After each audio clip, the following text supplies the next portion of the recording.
शिवाय ॐ नमः शिवाय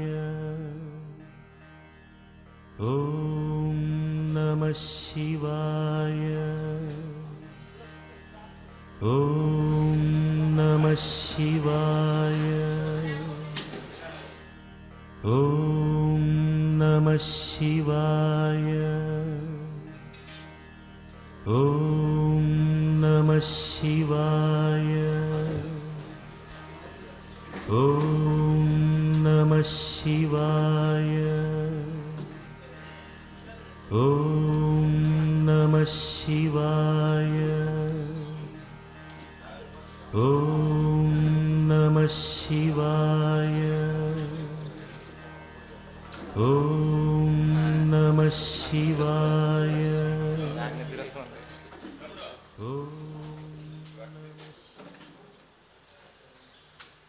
ఓం నమో వెంకటేశాయ. శ్రీ వెంకటేశ్వర భక్తి ఛానల్ వీక్షిస్తున్నటువంటి అశేష భక్తజన కోటికి రుద్రాభిషేక కార్యక్రమమునకు శుభస్వాగతం. కార్తీక మాసంలో తిథుల ప్రకారం 17వ రోజులో మనం ప్రవేశించి ఉన్నాం. ఈ రోజున స్వామివారి రుద్రాభిషేక కార్యక్రమానికి మునుపు స్వామివారి వైభవాన్ని 2 మాటల్లో స్మరించుకుందాం. కావేరీ తీరంలో దివ్యపురము అనేటువంటి ఒకానొక గ్రామం. ఆ గ్రామంలో శివధర్ముడు అనేటువంటి ఒకానొక భక్తుడు, అత్యంత పేదవాడు. పూర్వపుణ్య విశేషం చేత అతనికి స్కందనాథుడు అనేటువంటి ఒకానొక పుత్రుడు కలడు. ఆ పుత్రుడు అత్యంత భక్తి ప్రపత్తులు కలిగినటువంటి వాడు. ఈ శివధర్ముడు ప్రతినిత్యం కూడా శివారాధన చేస్తూ ఉండేటువంటి వాడు, శివాలయాల్లో సేవ చేస్తూ ఉండేటువంటి వాడు. ఆయనకు తెలిసినటువంటిది పంచాక్షరి మహామంత్రం, దాన్ని జపిస్తూ స్వామివారి సేవ చేస్తూ ఉండేటువంటి వాడు. తాను చేయడంతో పాటుగా తన కుమారుడైనటువంటి ఆ స్కందనాథుడికి దానిని ఉపదేశించాడు. మరి పుత్రుడు కూడా తండ్రి గారు ఉపదేశించినటువంటి ఆ మహామంత్రాన్ని అత్యంత భక్తి శ్రద్ధల చేత ప్రతినిత్యం 12,000 సార్లు జపిస్తూ ఉండేటువంటి వాడు. ఆ విధంగా కొన్ని సంవత్సరాలు గడిచిపోయాయి. ఆ తర్వాత పరమేశ్వరుడి అనుగ్రహం వలన సంఖ్య పరిగణించకుండానే నిరంతరం జపిస్తూ శివోహం అనేటువంటి భావన చేత జీవనాన్ని కొనసాగించాడు. పరమేశ్వరుడు భక్త సులభుడు కనుక ఒకరోజు అనుగ్రహించి తనని జీవన్ముక్తుణ్ణి చేశాడు. ఆ తర్వాత అదే గ్రామంలో శ్రీ రుద్ర పశుపతి అనేటువంటి ఒకానొక భక్తుడు కలడు. ఆ భక్తుడు రుద్రాధ్యాయం ప్రతినిత్యం జపిస్తూ స్వామివారికి అభిషేకాన్ని చేస్తూ ఉండేటువంటి వాడు. తాను వేదాధ్యయనం చేసినటువంటి వాడు కనుక ప్రతినిత్యం రుద్రం చేత అభిషేకాన్ని గావిస్తూ ఉండేటువంటి వాడు. తదనంతరం తన సంతతికి కూడా ఆ యొక్క విధానాన్ని అలవాటు చేశాడు. ఆ సంతతి కూడా పరమేశ్వరుడి యందు అత్యంత భక్తి శ్రద్ధలు కలిగినటువంటి వారై ప్రతినిత్యం రుద్రంతో స్వామిని అర్చించేటువంటి వారు. ఆ కుటుంబం అంతా కూడా పరమేశ్వర అనుగ్రహం వలన ఇహంలో సుఖం, పరంలో మోక్షాన్ని కూడా పొందారు అనే ఆ కథలో మనకు ఉన్నది. మరి సాధ్యమైనటువంటి వారు, శక్తి ఉన్నటువంటి వారు, యోగ్యత కలిగినటువంటి వారు ప్రతినిత్యం రుద్రాధ్యాయంతో స్వామిని పూజించటం, శక్తి లేనటువంటి వారు కనీసం పంచాక్షరితోనైనా సరే ఆ పరమేశ్వరుణ్ణి ఆరాధించినట్లయితే ఇహంలో సుఖం, పరంలో మోక్షం కూడా కలుగుతుంది అని ఈ కథల ద్వారా మనకు తెలుస్తూ ఉన్నది. మరి మోక్షాన్ని ప్రసాదించేటువంటి ఆ పరమేశ్వరుణ్ణి ఈరోజు మనం అభిషేకించుకుందాం, పూజించుకుందాం. ఓం నమో వెంకటేశాయ. ఆగమార్థం తు దేవానాం గమనార్థం తు రక్షసాం కురు ఘంటారవంతత్ర దేవతాహ్వానలాంఛనం. శ్రీ గురుభ్యో నమః. హరి ఓం. గణానాం త్వా గణపతిగుం హవామహే కవిం కవీనాముపమశ్రవస్తమం ज्येष्ठराजं ब्रह्मणां ब्रह्मणस्पत आनः शृण्वन्नोतिभिः सीदसादनम् श्रीमहागणाधिपतये नमः। प्रणो देवी सरस्वती वाजेभिर्वाजिनीवती धीनामवित्रियवतु श्रीमहासरस्वत्यै नमः। आचम्य ओम केशवाय स्वाहा, ओम नारायणाय स्वाहा, ओम माधवाय स्वाहा, ओम गोविंदाय नमः, ओम विष्णवे नमः, ओम मधुसूदनाय नमः, ओम त्रिविक्रमाय नमः, ओम वामनाय नमः, ओम श्रीधराय नमः, ओम हृषिकेशाय नमः, ओम पद्मनाभाय नमः, ओम दामोदराय नमः, ओम संकर्षणाय नमः, ओम वासुदेवाय नमः, ओम प्रद्युम्नाय नमः, ओम अनिरुद्धाय नमः, ओम पुरुषोत्तमाय नमः, ओम अथोक्षजाय नमः, ओम नारसिंहाय नमः, ओम अच्युताय नमः, ओम जनार्दनाय नमः, ओम उपेन्द्राय नमः, ओम हरये नमः, ओम श्रीकृष्णाय नमः, ओम श्रीकृष्णपरब्रह्मणे नमः। उत्तिष्ठन्तु भूतपिशाचाः ये ते भूमिभारकाः ये तेषामविरोधेन ब्रह्मकर्मसमारभे। ओम भूः ओम भुवः ओम सुवः ओम महः ओम जनः ओम तपः ओम सत्यम् ओम तत्सवितुर्वरेण्यं भर्गो देवस्य धीमहि धियो यो नः प्रचोदयात्। ओमापो ज्योतिरसोऽमृतं ब्रह्म भूर्भुवस्सुवरो मम उपात्तदुर्दक्षयद्वारा श्रीपरमेश्वरमुद्दिश्य श्रीपरमेश्वरप्रीत्यर्थं शुभे अभ्युदयमुहूर्ते श्रीमहाशम्भोराज्ञया प्रवर्तमानस्य अद्य ब्रह्मणः द्वितीयपरार्थे श्वेतवराहकल्पे वैवस्वतमन्वन्तरे कलियुगे प्रथमपादे जम्बूद्वीपे भारतवर्षे भरतखण्डे मेरोर्दक्षिणदिग्भागे श्रीशैलस्य आग्नेयप्रदेशे कृष्णाकावेर्योर्मध्यदेशे श्री तिरुमल तिरुपति देवस्थान संचालित श्री वेंकटेश्वर वेद विश्वविद्यालय प्रांगणांतर्गत ध्यानारामे श्री उमा बृहदीश्वर स्वामी सन्निधौ समस्त देवता ब्राह्मण हरिहर गुरुचरण सन्निधौ अस्मन् वर्तमान व्यावहारिक चांद्रमानेन श्री क्रोधनाम संवत्सरे दक्षिणायने शरदृतौ कार्तिक मासे कृष्णपक्षे द्वितीयायां तिथौ भानुवासरे शुभ नक्षत्रे शुभयोगे शुभकरण एवं गुण विशेषण विशिष्टायां शुभ तिथौ श्री परमेश्वरमुद्दिश्य श्री परमेश्वर प्रीत्यर्थं संकल्पानि అందరం కలిసి పఠించుదా.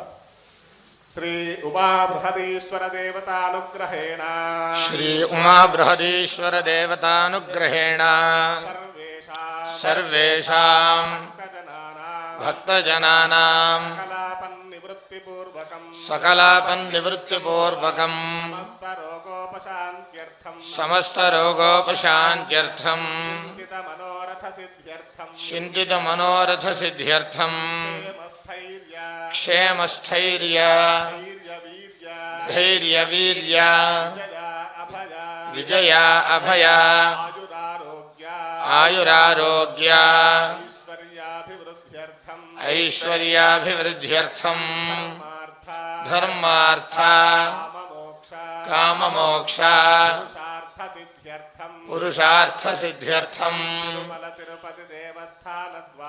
तिरुमल तिरुपति देवस्थानद्वारा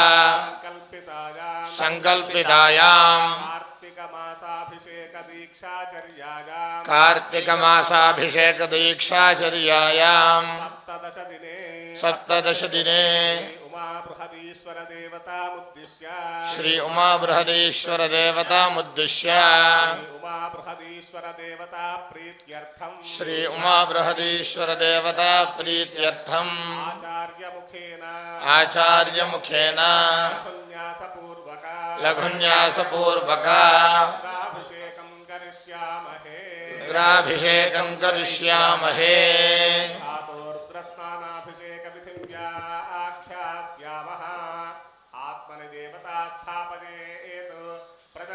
ब्रह्मा तिष्ठतु पादयोर्विष्णुस्तिष्ठतु हस्तयोर्हरस्तिष्ठतु बाह्वोरिन्द्रस्तिष्ठतु जठरे अग्निस्तिष्ठतु हृदये शिवस्तिष्ठतु कंठे वसवस्तिष्ठन्तु वक्त्रे सरस्वती तिष्ठतु नासिकयोर्वाजुस्तिष्ठतु नयनयोश्चन्द्रादित्यौ तिष्ठेतां कर्णयोरश्विनौ तिष्ठेतां लाटे रुद्रास्तिष्ठन्तु मूर्ध्न्यादित्यास्तिष्ठन्तु शिरसि महादेवस्तिष्ठतु शिखायां वामदेवस्तिष्ठतु पृष्ठे पिनाकी तिष्ठतु पुरतः शूली तिष्ठतु पार्श्वयोः शिवाशङ्करौ तिष्ठेतां सर्वतो वायुस्तिष्ठतु ततो बहिः सर्वतो अग्निर्ज्वालामाला परिवृतस्तिष्ठतु सर्वेष्वङ्गेषु सर्वा देवताः यथास्थानं तिष्ठन्तु मां रक्षन्तु अग्निर्मे वाचश्रित इति यथा लिङ्गमङ्गानि संवृष्य अग्निर्मे वाचिश्रितः वाग्हृदये हृदयं मयि अहममृते अमृतं ब्रह्मणि वायुर्मे प्राणे श्रितः प्राणो हृदये हृदयं मयि अहममृते अमृतं ब्रह्मणि सूर्यो मे चक्षुषि श्रितः चक्षुर्हृदये हृदयं मयि अहममृते अमृतं ब्रह्मणि चन्द्रमा मे मनसि श्रितः मनो हृदये हृदयं मयि अहममृते अमृतं ब्रह्मणि दिशो मे श्रोत्रे श्रिताः श्रोत्रकुं हृदये हृदयं मयि अहममृते अमृतं ब्रह्मणि आपो मे रेतसि श्रिताः रेतो हृदये हृदयं मयि अहममृते अमृतं ब्रह्मणि पृथिवी मे शरीरे श्रिता शरीरकुं हृदये हृदयं मयि अहममृते अमृतं ब्रह्मणि ओषधिवनस्पतयो मे लोमसु श्रिताः लोमानि हृदये हृदयं मयि अहममृते अमृतं ब्रह्मणि इन्द्रो मे बले श्रितः बलकुं हृदये हृदयं मयि अहममृते अमृतं ब्रह्मणि पर्जन्यो मे मूर्ध्नि श्रितः मूर्धा हृदये हृदयं मयि अहममृते अमृतं ब्रह्मणि ईशानो मे मन्यौ श्रितः मन्युर्हृदये हृदयं मयि अहममृते अमृतं ब्रह्मणि आत्मा म आत्मनि श्रितः आत्मा हृदये हृदयं मयि अहममृते अमृतं ब्रह्मणि पुनर्म आत्मा पुनरायुरागात् पुनः प्राणः पुनराकूतमागात् वैश्वानरो रश्मिभिर्वावृधानः अन्तस्तिष्ठत्वमृतस्य गोपाः कलशाराधनं करिष्ये कलशस्य मुखे रुद्रः कंठे विष्णुः समाश्रितः मूले तत्र स्थितो ब्रह्मा मध्ये मातृगणा स्मृताः कुक्षौ तु सागराः सर्वे सप्तद्वीपा वसुन्धरा ऋग्वेदोऽथैजुर्वेदः सामवेदोऽह्यथर्वणः अङ्गैश्च सहिताः सर्वे कलशाम्बुसमाश्रिताः ॐ आकलशेषु धावति पवित्रे परिशिच्यते उक्थैर्यज्ञेषु वर्धते आपो वा इदगुं सर्वं विश्वा भूतान्यापः प्राणा वा आपः पशव आपोन्नमापः सम्राडापो विराडापः स्वराडापश्छन्दा गुस्यापो ज्योति गुस्यापो यजु गुस्यापः सत्यमापः सर्वा देवता आपो भूर्भुवः सुवराप ॐ गंगे च यमुने चैव गोदावरी सरस्वती नर्मदे सिन्धु कावेरी जलेऽस्मिन् सन्निधिं कुरु श्री उमा बृहदीश्वर पूजार्थं कलशोदकेन पूजा द्रव्याणि सम्प्रोक्ष्य देवम् आत्मानं च सम्प्रोक्ष्य ओम सद्यो जातं प्रपद्यामि आसनं समर्पयामि सद्यो जाताय वै नमो नमः पादयोः पाद्यं समर्पयामि भवे भवेनाति भवे भवस्व मां हस्तयोः अर्घ्यं समर्पयामि भवोद्भवाय नमः आचमनीयं समर्पयामि वामदेवाय नमः स्नानम् अथ पंचामृतस्नानम् ॐ आप्यायस्व समेतु ते विश्वतः सोमवृष्णियम् भवावाजस्य सङ्गथे क्षीरेण स्नपयामि ॐ दधिक्रावुन्नो अकार्षं जिष्णोरश्वस्य वाजिनः सुरभिनो मुखाकरत्प्रण आयुगुंसितारिषत् दध्ना स्नपयामि ॐ शुक्रमसि ज्योतिरसि तेजोऽसि देवो वः सवितोत्पुनात्वच्छिद्रेण पवित्रेण वसोः सूर्यस्य रश्मिभिः आज्येन स्नपयामि ॐ मधुवातारुतायते मधुक्षरन्ति सिन्धवः माध्वीर्न सन्वोषधीः मधुनक्रमुतोषसि मधुमत्पार्थिवगुंरजः मधुद्यौरस्तु नः पिता मधुमान्नो वनस्पतिर्मधुमागुम् अस्तु सूर्यः माध्वीर्गावो भवन्तु नः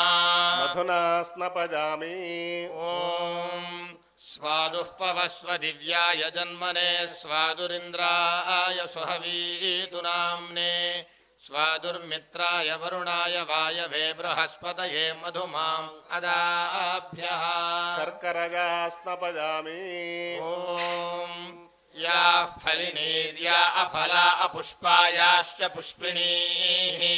बृहस्पतिप्रसूतास्तानो मुञ्चन्त्वगुंहसः फलोदकेन स्नपयामि ॐ आपोहिष्ठामयो भुवस्तान ऊर्जे दधातना महेरणाय चक्षसे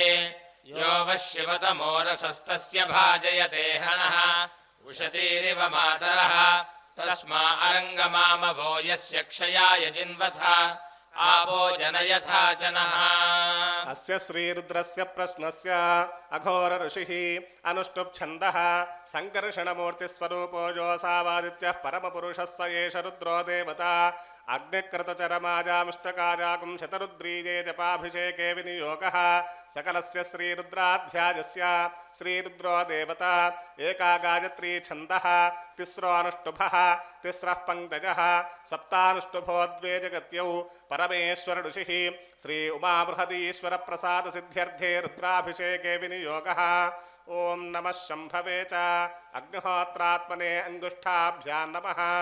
मयो भवे च दर्शपूर्णमासात्मने तर्जनीभ्यां नमः नमः शङ्कराय च चातुर्मास्यात्मने मध्यमाभ्यां नमः वयस्कराय च निरूढपशुबन्धात्मने अनामिकाभ्यां नमः नमः शिवाय च ज्योतिष्टोमात्मने कनिष्ठिकाभ्यां नमः शिवतराय च सर्वकृत्वात्मने करतलकरपृष्ठाभ्यां नमः नमः शम्भवे च अग्निहोत्रात्मने हृदयाय नमः मयो भवे च दर्शपूर्णमासात्मने शिरसे स्वाहा नमः शङ्कराय च चातुर्मास्यात्मने शिखायै वचतु मयस्कराय च निरूढपशुबन्धात्मने कवचाजुहुं नमः शिवाय च ज्योतिष्टोमात्मने नेत्रत्रयाय वौषटु शिवतराय च सर्वकृत्वात्मने अस्त्राय फटु भूर्भुवस्वरोमिति दिग्बन्धः ध्यानम् आपातालनभस्थलान्तभुवन ब्रह्माण्डमा विस्फुरत् ज्योतिस्फाटिकलिङ्गमौलिविलसत्पूर्णेन्दुवान्तामृतैः अस्तोकाप्लुतलोकमीशमनिशं रुद्रानुवाकानुजपन् ध्यायेदीप्सितसिद्धये धृतिपदं विप्रोऽभिषञ्चेच्छिवम् ब्रह्माण्डव्याप्तदेहा भसितहिमरुचा भासमाना भुजङ्गैः कंठे कालाः कपर्दाः कलितशिशिगणाश्चण्डकोदण्डहस्ताः त्रक्षा रुद्राक्षभूषा प्रणतभजहराः शाम्भवामूर्तिभेदाः रुद्रा श्रीरुद्रसूक्तप्रकटितविभवानः प्रयच्छन्तु सौख्यम् ॐ शञ्च मे मयुश्च मे प्रियञ्च मे नु कामश्च मे सौमनसश्च मे भद्रञ्च मे श्रेयश्च मे वस्यश्च मे यशश्च मे भगश्च मे द्रविणञ्च मे यन्ता च मे धर्ता च मे क्षेमश्च मे धृतिश्च मे विश्वञ्च मे महश्च मे संविच्च मे ज्ञात्रञ्च मे सूश्च मे प्रसूश्च मे सीरञ्च मे लयश्च मर्तञ्च मे मृतञ्च मे यक्ष्मञ्च मे नामयच्च मे जीवादुश्च मे दीर्घायुत्वञ्च मे मित्रञ्च मे भयञ्च मे सुगञ्च मे शयनञ्च मे सूषा च मे सुदिनञ्च मे ॐ नमो भगवते रुद्राय ॐ नमस्ते रुद्रमन्यव उतोत इषवे नमः नमस्ते अस्तु धन्वने बाहुभ्यामुदते नमः यात इषु शिवतमा शिवं बभूवते धनुः शिवा शरव्या यातवतया नो रुद्रमृडया याते रुद्रशिवा तनूरघोरा पापकाशिनी तया नस्तनुवाशन्तमया गिरिशन्ताभिचाकशीः यामिषुङ्गिरिशन्त हस्ते बिभर्ष्यस्तवे शिवाङ्गिरित्रताम् कुरु माहि पुंसीः पुरुषम् जगत् शिवेन वचसा त्वा गिरिशाच्छावदामसि यथा नः सर्वमिज्जगदयक्ष्मगुं सुमना असत् अध्यवोचदधिवक्ता प्रथमो दैव्योऽभिषक् अहीगुश्च सर्वाञ्जम्भयन् सर्वाश्च यातु धान्यः असूयस्ताम्रो अरुणौत बभ्रुः सुमङ्गलः ये चेमागुं रुद्रा अभितो दिक्षु श्रिताः सहस्रशो वैशागुं हेणीमहे असूयो वसर्पति नीलग्रीवो विलोहितः उदैनं गोपा अदृशन्नदृशन्नुदहार्यः उदैनं विश्वाभूतानि सदृष्टो मृडयातिनः नमो अस्तु नीलग्रीवाय सहस्राक्षाय मीढुषे अथो ये अस्य सत्त्वानो हन्तेभ्यो करन्नमः प्रमुञ्च धन्वनस्त्वमुभयोरात्मियोर्ज्याम् याश्च देहस्तैषवः पराता भगवो वप अवतत्य धनुस्त्वगुं सहस्राक्षशते शुधे विशीर्य शल्यानाम् मुखा शिवो नः सुमना भव विज्यन् धनुः कपर्दिनो विशल्यो बाणवागुम् उत अनेशन्नस्येषव आभुरस्य निशङ्गतिः या ते हेतिर्मीढुष्टमहस्ते बभूवते धनुः तयास्मान् विश्वतस्मयक्ष्मया परिभुज नमस्ते अस्त्वायुधायानातताय धृष्णवे उभाभ्यामुदते नमो बाहुभ्याम् तव धन्वने परिते धन्वनो हेतिरस्मान् वृणक्तु विश्वतः अथो यैषुधिस्तवारे अस्मन्निधेहितम् नमो हिरण्यबाहवे सेनान्ये दिशाम् च पतये नमो नमो वृक्षेभ्यो हरिकेशेभ्यः पशूनाम् पतये नमो नमः सस्पिञ्जराय त्विषीमते पथीनाम् पतये नमो नमो बभ्रुषाय विव्याधिनेन्नानाम् पतये नमो नमो हरिकेशायोपवीतिने पुष्टानाम् पतये नमो नमो भवस्य हेत्यै जगताम् पतये नमो नमो रुद्राय तताविने क्षेत्राणाम् पतये नमो नमः सूताय हन्त्याय वनानाम् पतये नमो नमो रोहिताय स्थपतये वृक्षाणाम् पतये नमो नमो मन्त्रिणे वाणिजाय कक्षाणाम् पतये नमो नमो भुवन्तये वारिवस्कृतायोषधीनाम् पतये नमो नम उच्चैर्घोषाय क्रन्दयते पतये नमो नमः कृत्स्नवीताय धावते सत्त्वनाम् पतये नमः नमः सहमानाय निव्याधिन आव्याधिनीनाम् पतये नमो नमः ककुभाय निषङ्गिणे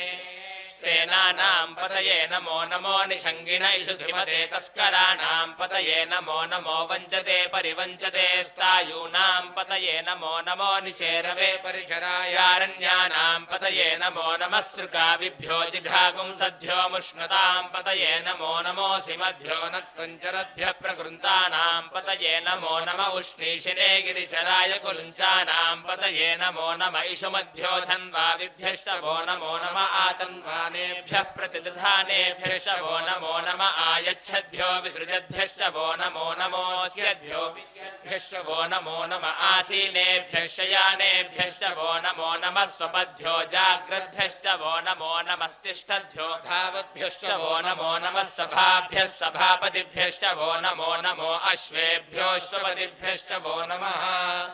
नम आव्याधिनीभ्यो विविध्यन्तेभ्यश्च वो नमो नम उगणाभ्यस्त्रुमुहलीभ्यश्च वो नमो नमो गृत्सेभ्यो गृत्सपतिभ्यश्च वो नमो नमो व्रातेभ्यो व्रातपतिभ्यश्च वो नमो नमो गणेभ्यो गणपतिभ्यश्च वो नमो नमो विरूपेभ्यो विश्वरूपेभ्यश्च वो नमो नमो महद्भ्यः क्षुल्लकेभ्यश्च वो नमो नमो रथिभ्यो रथेभ्यश्च वो नमो नमो रथेभ्यो रथपतिभ्यश्च वो नमो नमः सेनाभ्यः सेनानिभ्यश्च वो नमो नमः क्षत्रुभ्यः सङ्ग्रहीतृभ्यश्च वो नमो नमस्तक्षद्भ्यो रथकारेभ्यश्च वो नमो नमः कुलालेभ्यः कर्मारेभ्यश्च वो नमो नमः पुञ्जिष्टेभ्यो निषादेभ्यश्च वो नमो नमः इषुकृद्भ्यो धन्वकृद्भ्यश्च वो नमो नमो मृगयुभ्यश्वनिभ्यश्च वो नमो नमः श्वभ्यश्वपतिभ्यश्च वो नमः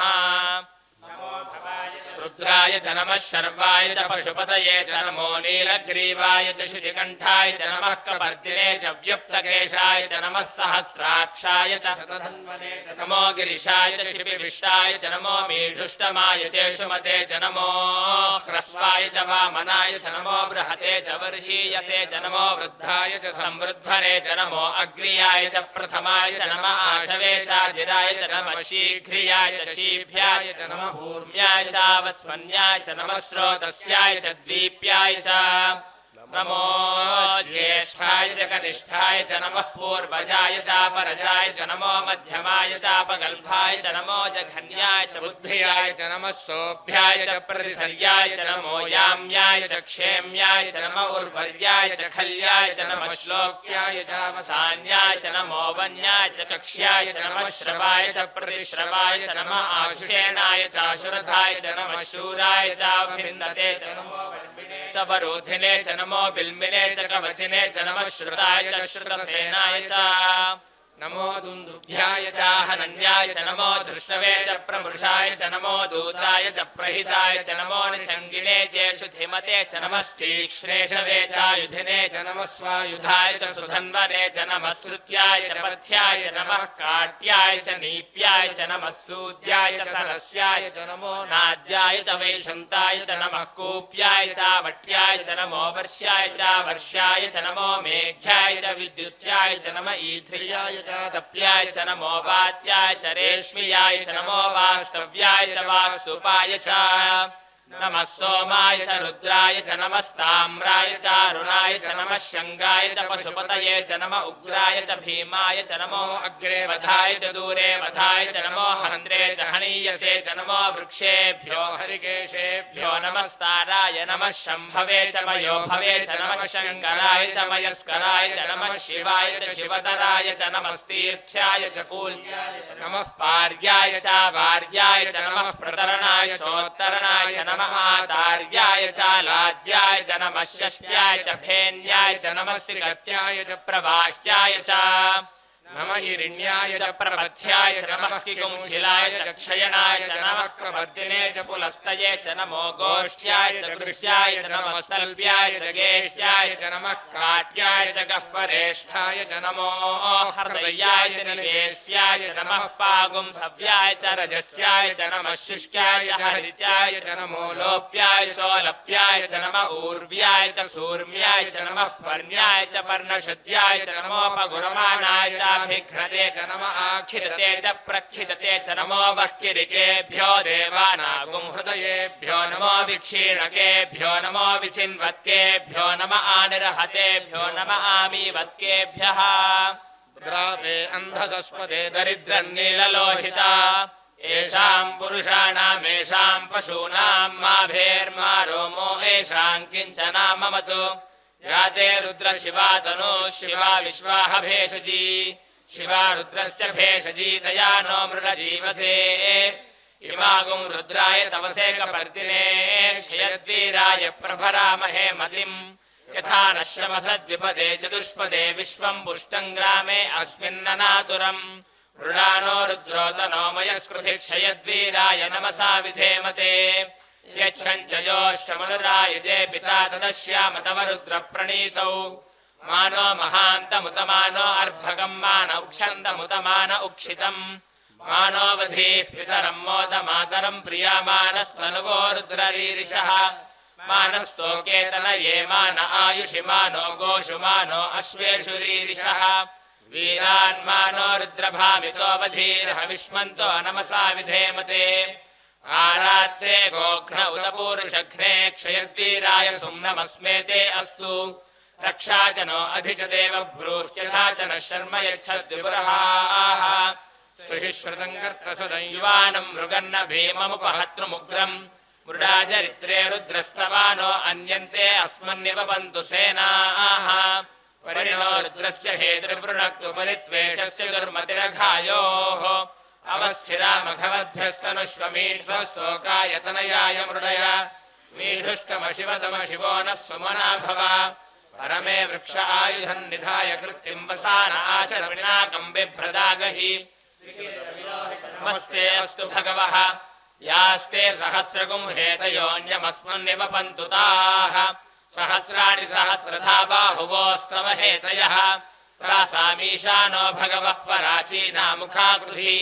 सहस्राणि सहस्रशो ये रुद्रा अधिभूम्याम् तेषागुं सहस्रयोजने वधन्वाणि तन्मसि अस्मिन् महत्यर्णवेऽन्तरिक्षे भवा अधि नीलग्रीवाश्चितिकण्ठाः शर्वा अधः क्षमाचराः नीलग्रीवाश्चितिकण्ठादिवगुं रुद्रा उपश्रिताः ये वृक्षेषु सस्पिञ्जरा नीलग्रीवा विलोहिताः ये भूतानामधिपतयो विशिखासः कपर्दिनः ये अन्येषु विविध्यन्ति पात्रेषु पिबतो जनान् ये पथां पथि रक्षय ऐलवृदायव्युधः ये तीर्थानि प्रचरन्ति सुकावन्तो निषङ्गिणः य एतावन्तश्च भूयागुंसश्च दिशो रुद्रामृतस्थिरे तेषागुं सहस्रयोजने वधन्वानि तन्मसि नमो रुद्रेभ्यो ये पृथिव्यां येऽन्तरिक्षे ये दिवि येषामन्नं वातो वर्षमिषभस्तेभ्यो दश प्राचीर्दश दक्षिणा दश प्रतीचीर्दशोदीचीर्दशोर्ध्वास्तेभ्यो नमस्ते नो मृडयन्तु ते यन्विष्मो यश्च नो द्वेष्टितं भोजम्भे दधामि त्र्यम्बकं यजामहे सुगन्धिं पुष्टिवर्धनम् उर्वारुकमिव बन्धनान् मृत्योर्मुक्षीयमामृतात् ओम शांति शांति शांति अग्ना विष्णु सजोषसे मा वर्धन्तु वाङ्गिरः द्युम्नैर्वाजेभिरागतम् वाजश्च मे प्रसवश्च मे प्रयतिश्च मे प्रसिद्धिश्च मे धीतिश्च मे क्रतुश्च मे स्वरश्च मे श्लोकश्च मे श्रावश्च मे श्रुतिश्च मे ज्योतिश्च मे सुवश्च मे प्राणश्च मे पानश्च मे व्यानश्च मे सुश्च मे चित्तञ्च म आधीतञ्च मे वाक्च मे मनश्च मे चक्षुश्च मे श्रोत्रञ्च मे दक्षश्च मे बलञ्च म ओजश्च मे सहश्च म आयुश्च मे जरा च म आत्मा च मे तनूश्च मे शर्म च मे वर्म च मेऽङ्गानि च मे स्थानि च मे परोगुंषि च मे शरीराणि च मे ज्येष्ठ्यं च म आधिपत्यं च मे मन्युश्च मे भामश्च मे मश्च मे म्भश्च मे जेमा च मे महिमा च मे वरिमा च मे प्रथिमा च मे वर्ष्मा च मे द्राघुया च मे वृद्धं च मे वृद्धिश्च मे सत्यं च मे श्रद्धा च मे जगच्च मे धनं च मे वसश्च मे त्विषिश्च मे क्रीडा च मे मोदश्च मे जातं च मे जनिष्यमाणं च मे सूक्तं च मे सुकृतं च मे वित्तं च मे वेद्यं च मे भूतं च मे भविष्यच्च मे सुगं च मे सुपथं च मरुद्धं च मरुद्धिश्च मे क्लुप्तं च मे क्लुप्तिश्च मे मतिश्च मे सुमतिश्च मे शञ्च मे मयश्च मे प्रियञ्च मे नुकामश्च मे कामश्च मे सौमनसश्च मे भद्रञ्च मे श्रेयश्च मे वस्यश्च मे यशश्च मे भगश्च मे द्रविणञ्च मे यन्ता च मे धर्ता च मे क्षेमश्च मे धृतिश्च मे विश्वञ्च मे महश्च मे संविच्च मे ज्ञात्रञ्च मे सूश्च मे प्रसूश्च मे सीरञ्च मे लयश्च मर्दञ्च मे मृतञ्च मे यक्ष्मञ्च मे नामयच्च मे जीवातुश्च मे दीर्घायुत्पञ्च मे नमित्रञ्च मे भयञ्च मे सुगञ्च मे शयनञ्च मे सूषा च मे सुदिनञ्च मे ऊर्च मे सूनृता च मे पयश्च मे रसश्च मे घृतञ्च मे मधु च मे सग्धिश्च मे सपीतिश्च मे वृष्टिश्च मे चैत्रञ्च मौद्धित्यञ्च मे रयिश्च मे रायश्च मे पुष्टञ्च मे पुष्टिश्च मे विभुज मे प्रभुज मे बहुच मे भूयश्च मे पूर्णञ्च मे पूर्णतरञ्च मे क्षितिश्च मे कूजवाश्च मे नञ्च मे क्षुच्च मे व्रीहयश्च मे यवाश्च मे माशाश्च मे तिलाश्च मे मुद्गाश्च मे खल्वाश्च मे गोधूमाश्च मे मसुराश्च मे प्रियङ्गवश्च मे नवश्च मे श्यामाकाश्च मे नीवाराश्च मे अश्माज मे मृत्तिका च मे गिरयश्च मे पर्वताश्च मे सिकताश्च मे वनस्पतयश्च मे हिरण्यञ्च मे यश्च मे सीसञ्च मे त्रपुश्च मे श्यामञ्च मे लोहञ्च मे अग्निश्च म आपश्च मे वीरुधश्च म ओषधयश्च मे कृष्णपक्ष्यञ्च मे कृष्णपक्ष्यञ्च मे ग्राम्याश्च मे पशव आरण्याश्च यज्ञेन कल्पन्तां वित्तञ्च मे वित्तिश्च मे भूतञ्च मे भूतिश्च मे वसुच मे वसतिश्च मे कर्मच मे शक्तिश्च मेऽर्थश्च म एमश्च मैतिश्च मे गतिश्च मे अग्निश्च म इन्द्रश्च मे सोमश्च म इन्द्रश्च मे सविता च म इन्द्रश्च मे सरस्वती च म इन्द्रश्च मे पूषा च म इन्द्रश्च मे बृहस्पतिश्च म इन्द्रश्च मे मित्रश्च म इन्द्रश्च मे वरुणश्च म इन्द्रश्च मे त्वष्टा च म इन्द्रश्च मे धाता च म इन्द्रश्च मे विष्णुश्च म इन्द्रश्च मे श्विनौ च म इन्द्रश्च मे मरुतश्च म इन्द्रश्च मे विश्वे च मे देवा इन्द्रश्च मे पृथिवी च म इन्द्रश्च मे अन्तरिक्षं च म इन्द्रश्च मे द्यौश्च म इन्द्रश्च मे दिशश्च म इन्द्रश्च मे मूर्धा च म इन्द्रश्च मे प्रजापतिश्च म इन्द्रश्च मे अगुंशुश्च मे रश्मिश्च मे दाभ्यश्च मे धिपतिश्च मौपागुंशुश्च मे अन्तर्यामश्च म ऐन्द्रवायवश्च मे मैत्रावरुणश्च म आश्विनश्च मे प्रतिप्रस्थानश्च मे शुक्रश्च मे मन्थी च म आग्रयणश्च मे वैश्वदेवश्च मे ध्रुवश्च मे वैश्वानरश्च म ऋतुग्रहाश्च मे दिग्राह्याश्च म ऐन्द्राग्नश्च मे वैश्वदेवश्च मे मरुत्वदीयाश्च मे माहेन्द्रश्च म आदित्यश्च मे सावित्रश्च मे सारस्वतश्च मे पौष्टश्च मे पात्नीवतश्च मे हारियोजनश्च मे इद्धमश्च मे बर्हिश्च मे वेदिश्च मे धिष्णियाश्च मे सृतश्च मे जवसाश्च मे ग्रवाणश्च मे स्वरवश्च मौपरवाश्च मे धिषवने च मे द्रोणकलशश्च मे वायुव्यानि च मे भूतभृच्च म आधवनीयश्च माग्नीध्रं च मे हविर्धानं च मे गृहाश्च मे सदश्च मे पुरोडाशाश्च मे पचताश्च मे बभृतश्च मे सुराकारश्च मे अग्निश्च मे घर्मश्च मेऽर्कश्च मे सूर्यश्च मे प्राणश्च मे श्वमेधश्च मे पृथिवी च मे दितिश्च मे द्यौश्च मे शक्वरीरङ्गुलयो दिशश्च मे यज्ञेन कल्पन्तामृच्च मे साम च मे स्तोमश्च मे युजुश्च मे दीक्षा च मे तपश्च मर्दुश्च मे व्रतं च मे होरात्रयोर्वृष्ट्या बृहद्रथन्तरे च मे यज्ञेन कल्पेताम्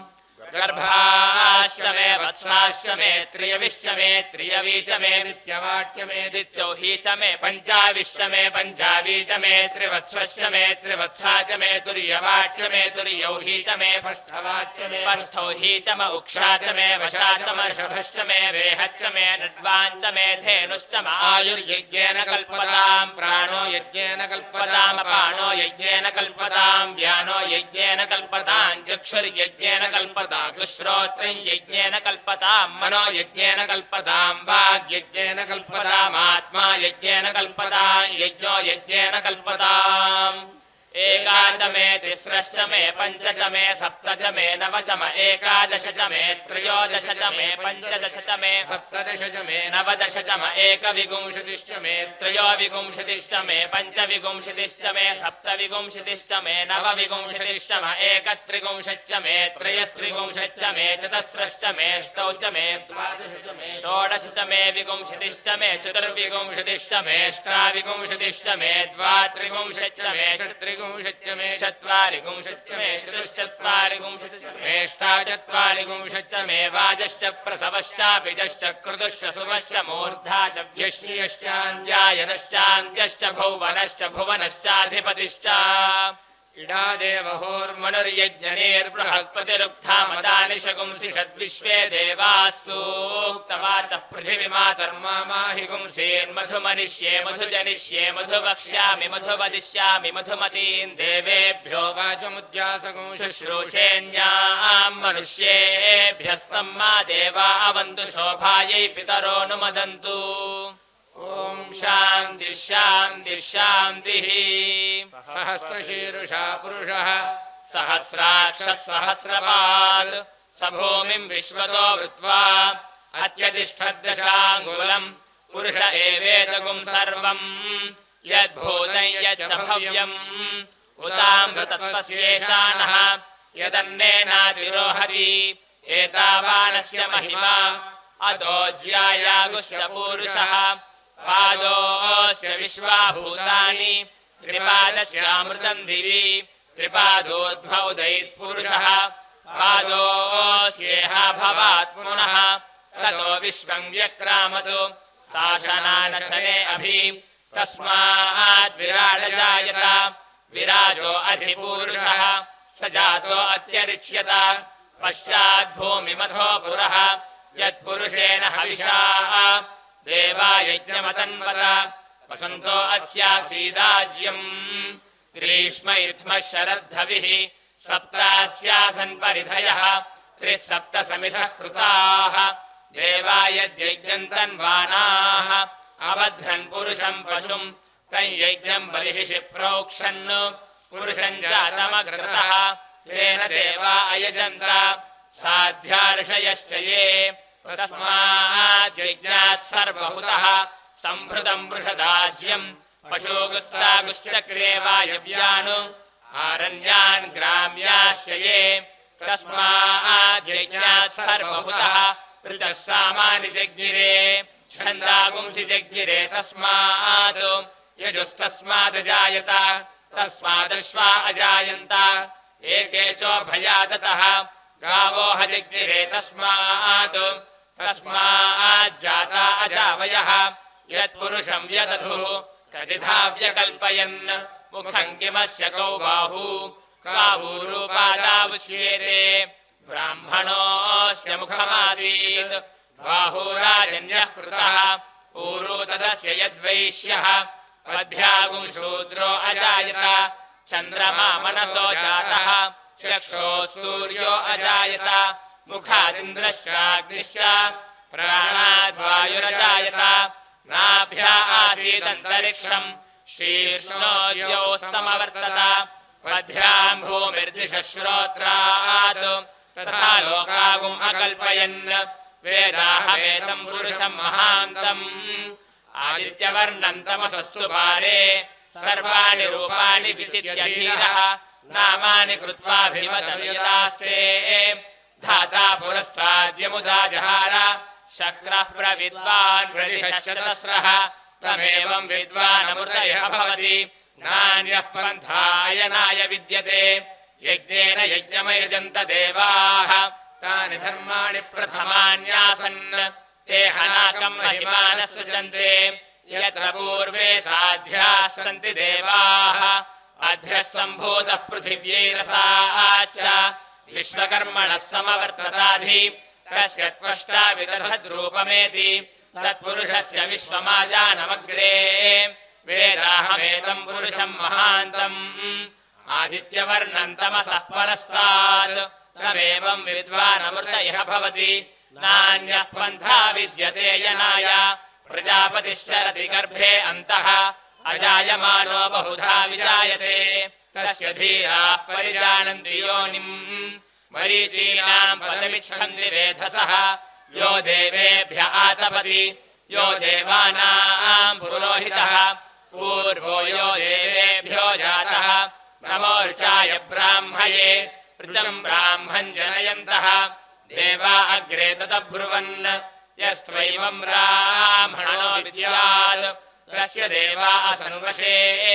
ह्रीश्च ते लक्ष्मीश्च पत्न्यौ अहोरात्रे पार्श्वे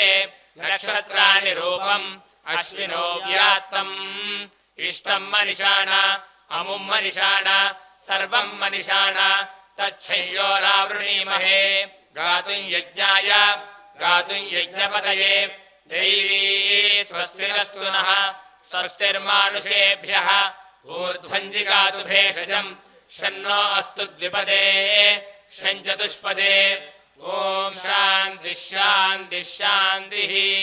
जातवेदसे सुरवाम सोममरादीयतो निदहाति वेदः स नः परुषदति दुर्गाणि विश्वानावेव सिन्धुम् दुरितात्यग्निः तामग्निवर्णाम् तपसा ज्वलन्तीम् वैरोचनीम् कर्मफलेषु जुष्टाम् दुर्गाम् देवीम् शरणमहम् प्रपद्ये सुतरसि तरसे नमः अग्ने त्वम् पारयानव्यो अस्मान् स्वस्तिभिरति दुर्गाणि विश्वा पूश्च पृथ्वी बहुलान उर्वी भवादोकायतनयाय संयोः विश्वानि नो दुर्गः जातवेदः सिन्धुन्ननावादुरितादिपर्षि अग्ने अत्रिवन्मनसा गृणानोऽस्माकम् बोध्यविता तनूनाम् पृतनाजितगुम् सहमानमुग्रमग्निगुम् हुवेम परमात्सस्थात् स नः परिषदति दुर्गाणि विश्वाक्षामद्देवो अतिदुरितात्यग्निः प्रत्नोषिकमीड्यो अध्वरेषु सनाच्च होतानव्यस्य सत्सि स्वाञ्चाग्ने तनुवम् विप्रयस्वास्मभ्यम् च सौभगमायजस्व गोभिर्जुष्टमयुजो निषिक्तम् तवेन्द्र विष्णोरनुसञ्चरेम नागस्य पृष्ठमभिसंवसानो वैष्णवीन् लोक इह मादयन्ताम् कात्यायनाय विद्महे कन्याकुमारि धीमहि तन्नो दुर्गिः प्रचोदयात् सहना भवतु सहनौ भुनक्तु सह वीर्यं करवावहै तेजस्विनावधीतमस्तु मा विद्विषावहै ॐ शान्तिः शान्तिः शान्तिः।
स्नानं समर्पयामि स्नानानन्तरं शुद्ध आचमनीयं समर्पयामि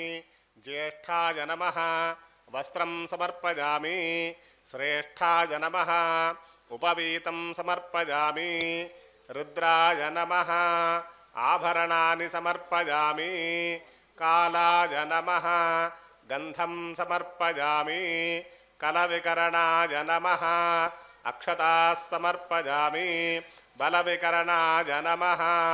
बिल्वदलं समर्पयामि। ॐ भवाय देवाय नमः। ॐ सर्वाय देवाय नमः ॐ ईशानाय देवाय नमः ॐ पशुपतये देवाय नमः ॐ रुद्राय देवाय नमः ॐ उग्राय देवाय नमः ॐ भीमाय देवाय नमः ॐ महते देवाय नमः ॐ भवस्य देवस्य पत्न्यै नमः ॐ शर्वस्य देवस्य पत्न्यै नमः ॐ ईशानस्य देवस्य पत्न्यै नमः ॐ पशुपतेर्देवस्य पत्न्यै नमः ॐ रुद्रस्य देवस्य पत्न्यै नमः ॐ उग्रस्य देवस्य पत्न्यै नमः ॐ भीमस्य देवस्य पत्न्यै नमः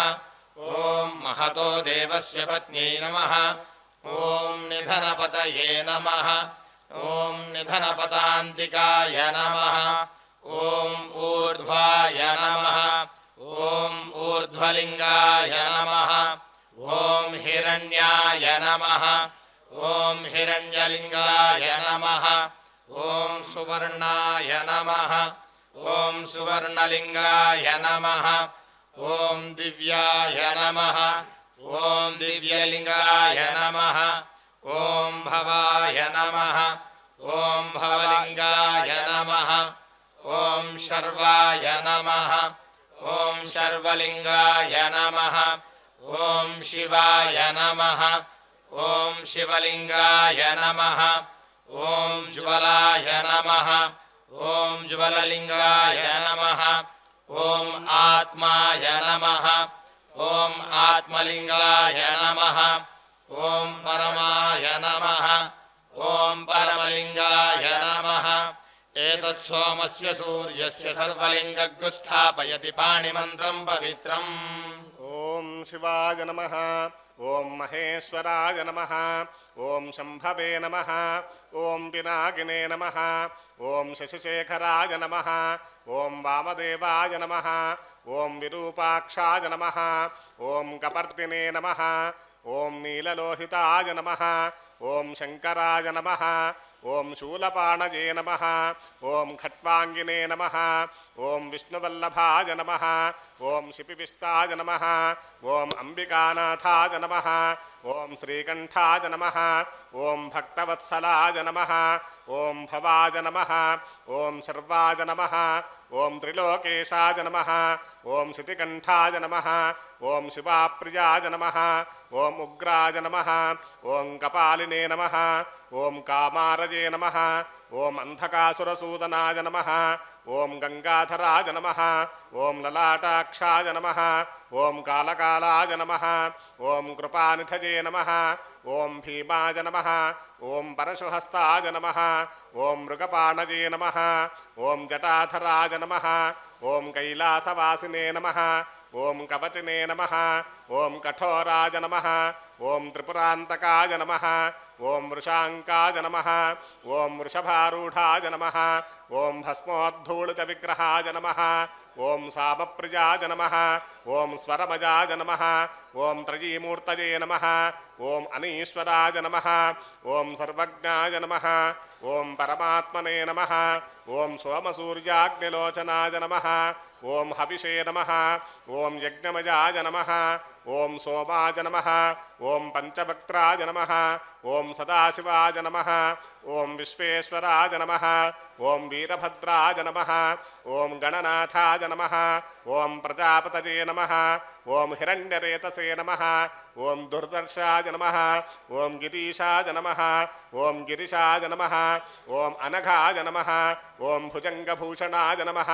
ॐ भर्गाय नमः ॐ गिरिधन्वने नमः ॐ गिरिप्रियाय नमः ॐ कृत्तिवाससे नमः ॐ पुरारातये नमः ॐ भगवते नमः ॐ प्रमथाधिपाय नमः ॐ मृत्युञ्जयाय नमः ॐ सूक्ष्मतनवे नमः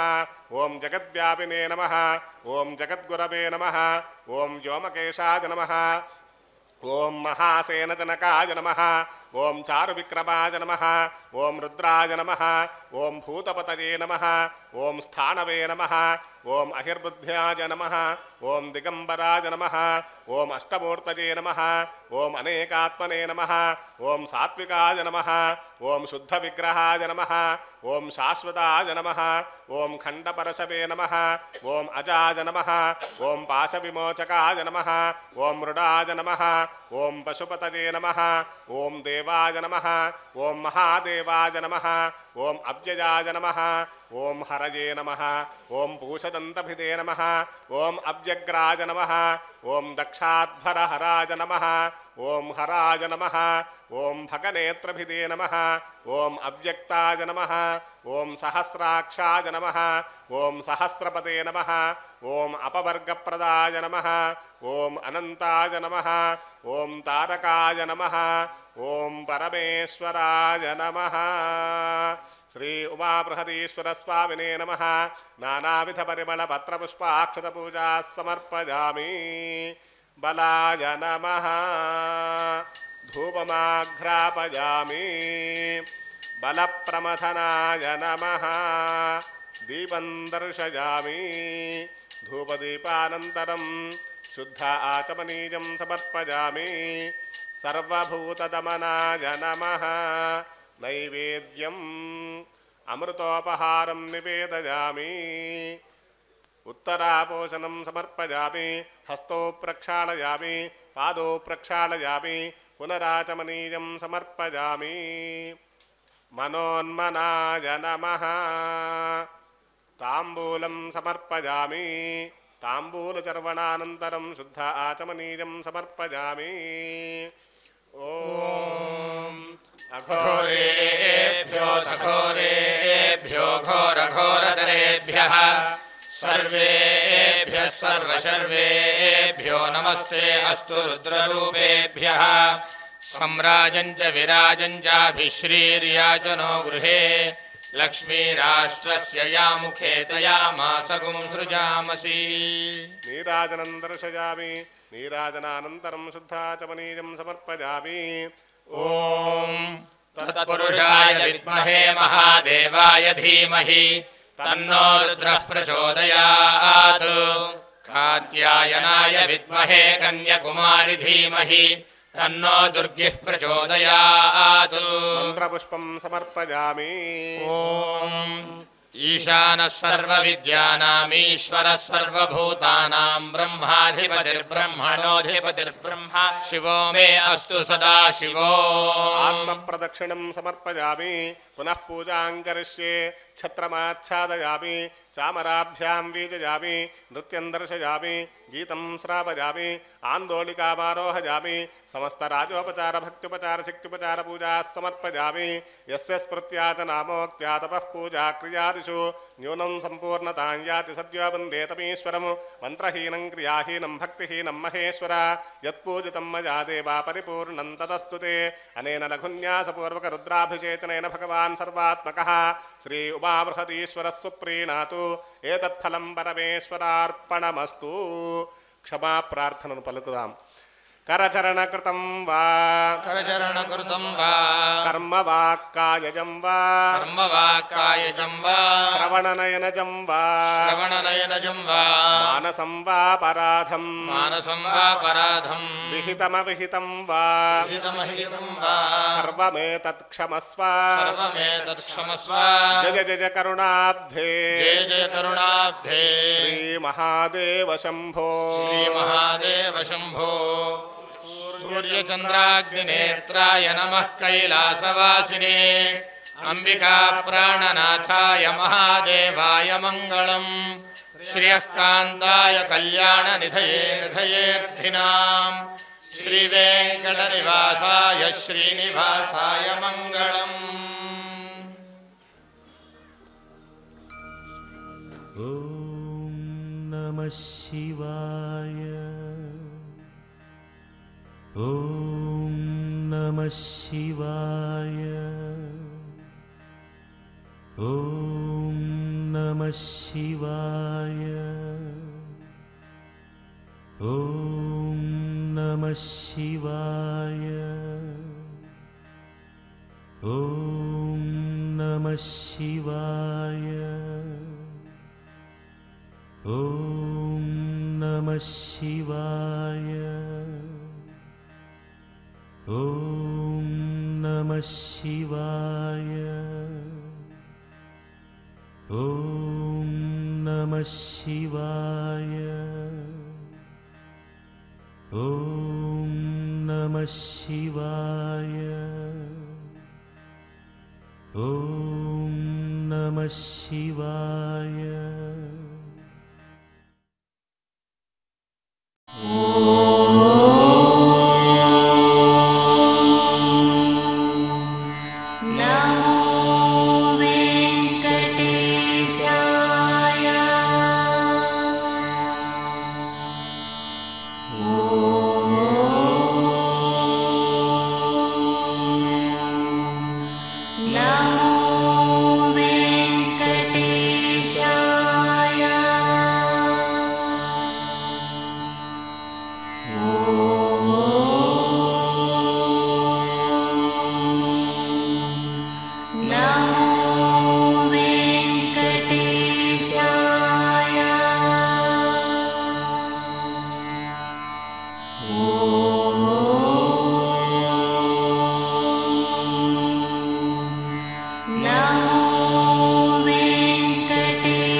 Om Namo